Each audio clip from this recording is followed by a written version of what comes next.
Good evening and welcome to our show, Brookfield Public Advocate. I'm your host, Bruce Senek. As we begin a new year, and for those of you who may be new to our audience, let's take a moment to review our show's mission. We will examine issues of importance to Brookfield's residents and the surrounding communities, which sometimes are underreported. We will provide a venue to those who feel they are underrepresented, kind of a point-counterpoint. Many politicos and commission board members have a public persona and forum at their meetings. This show, this will be a venue that can offer an opportunity to those with a differing opinion in crucial matters. We will also do common interest stories. Tonight's topic continues our series in the world of politics.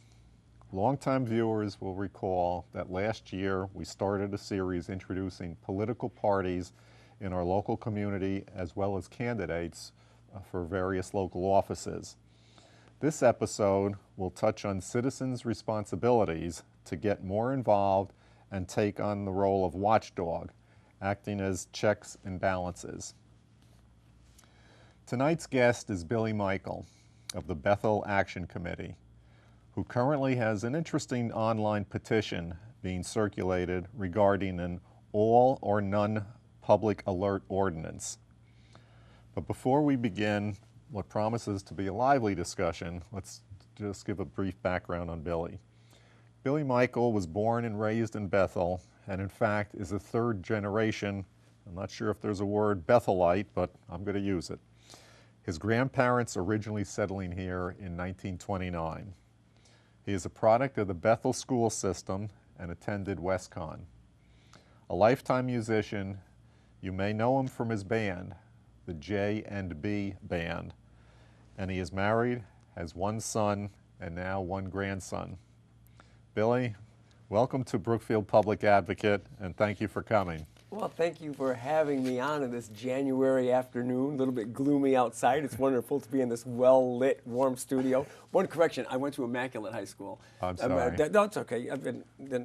I was a product of, I went to Catholic schools. I went to Sacred Heart in Danbury with all the Polish nuns, and then I ended up at Immaculate High School, graduating in 1969. So the only public schooling I had was my years at WestConn. Okay. But otherwise, I'm all Catholic school. Okay.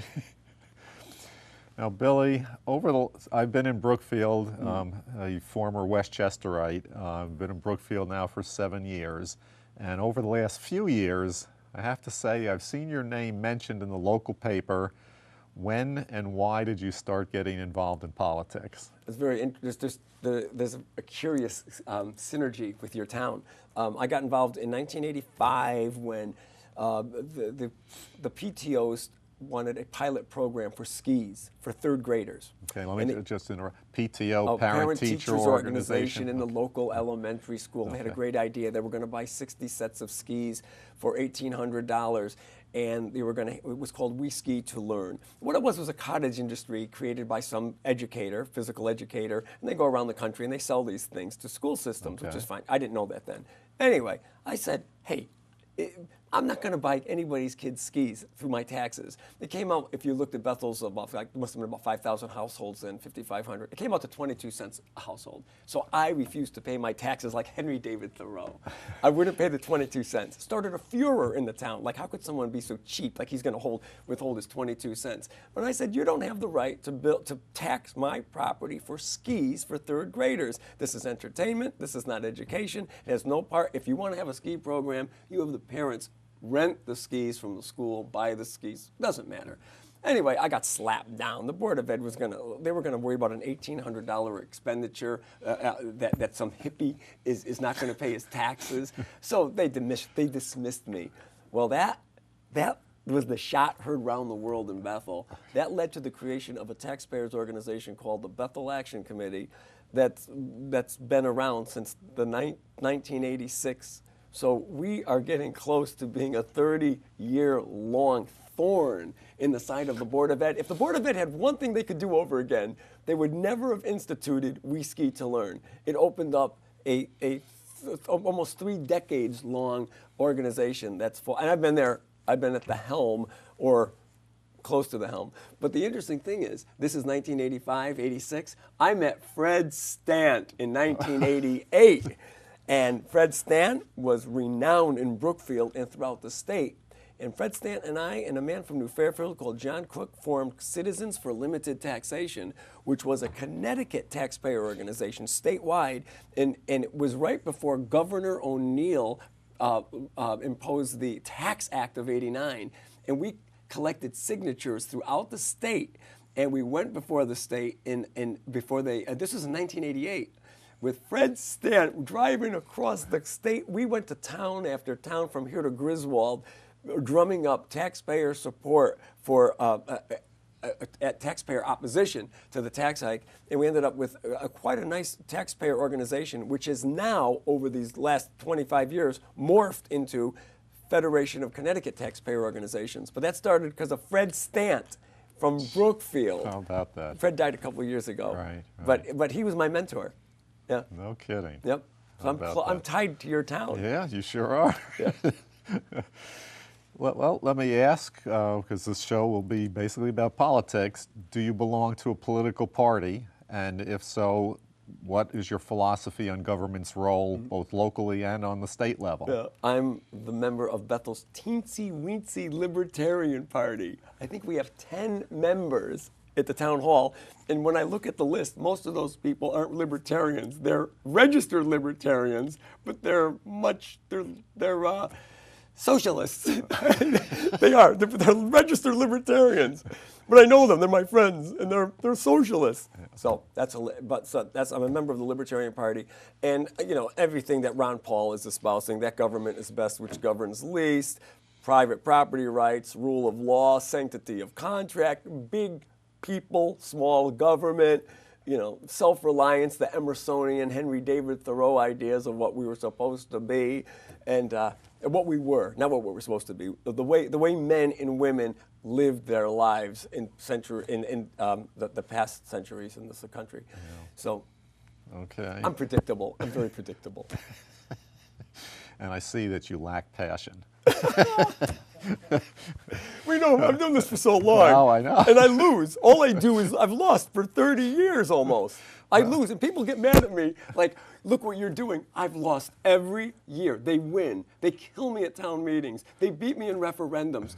But they can't stand the dissent. They can't stand the fact that I will not be part of a unanimous herd going along. I mean, I'm the minority. We lose. No, they can't have dissent. It's got to be unanimous. Okay. Well, let me ask, because you've been so active for so long in Bethel, have you been on any town committees, in Bethel? I formed the Bethel Action Committee. Is the longest political action committee existing in Bethel since 1986. We became a political party somewhere in the early 2000s, and I ran for selectman as a Bethel Action Committee political party. We only did that for 4 years, and we went back to being a political action committee. Gave me a lot more freedom, and it was failed. It was a failed attempt. I couldn't be dog catcher in my town.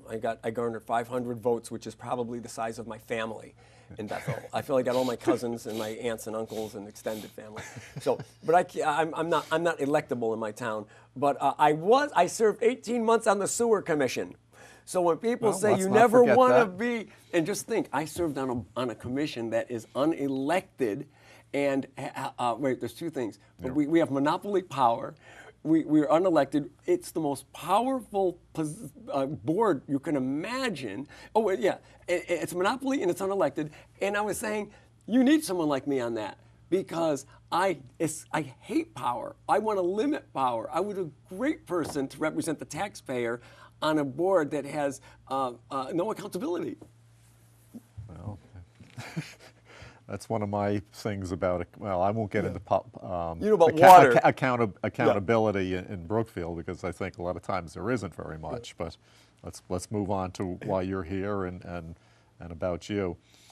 So you've run for selectman. Are there any other town positions that I ran for treasurer, and I said if I win, I will abolish my job, because I didn't want to be. It's funny. I ran for town treasurer, because we don't need a town treasurer. It's absolutely redundant. He does nothing. I think it's consuming $8,000 to $10,000 a year as a stipend. We have a comptroller, and there was. I really build it. We don't need a town treasurer, in my estimation. And then when I ran for selectman, my son ran for town treasurer, and I said, if elected, I would fire my son. So there's a lot of humor in my approach to this stuff, as you can see. But the principle isn't humorous, but my presentation, I try to have some humor. Sometimes we need a little more levity. And politicians, I think, almost, I wouldn't say unanimously, but certainly the vast majority are way too serious about what their role is. Because they have this sense of self-aggrandizement, they take themselves so seriously. Do as I say, not as I do. Exactly. Okay, I'm getting a little off some of my questions here, but I just want a quick question on town treasurer, because actually just this past fall we had an election in Brookfield, and while there was the incumbent, and in Brookfield it's a 4-year position, and there was a petitioning candidate, there had been a Democrat candidate that was going to run, and then not too much before election he pulled out to run for Board of Finance. And I actually interviewed him. We didn't air the show on Charter because he ended up not running for what the interview was for. But one of the things that I found very interesting, he actually said one of the things that he would do would be to either reduce or eliminate the stipend, and maybe even eliminate the position. This coming from a Democrat. Yeah. So it's interesting local politics. Eliminate the stipend. That would be wonderful. And you know, it's funny. But you notice he was asked by our first selectman to run for Board of Finance. Yes. So you just wonder sometimes, you know, you have a Dem, you have a Republican, and one looks out for the other, it seems. I had two main arguments for abolishing the position of treasurer. The former town comptroller went from Bethel to Newtown, where there was no town treasurer. And I used his argumentation, because I would talk to Ben Sprague, that's the name for Newtown, people in Newtown will know him. He used to be in Bethel. And he assured me that you know, there wouldn't be a crisis in the finance and the government. And there's this whole thing that the town treasurer is going to oversee. It's a watchful eye. I don't believe that. I think everybody's the same. Once you get in there, there's the only pressure against the inside isn't the inside policing itself. It's people like us on the outside, the outcasts, the dogs in the side of the road. We're the people that are questioning and stick our necks out. If you're inside there, there's nobody opens their mouth about things that might be a little bit, you know, maybe it's not illegal, but it's a little questionable. Squeamy, you know, oh, we'll squeeze this through.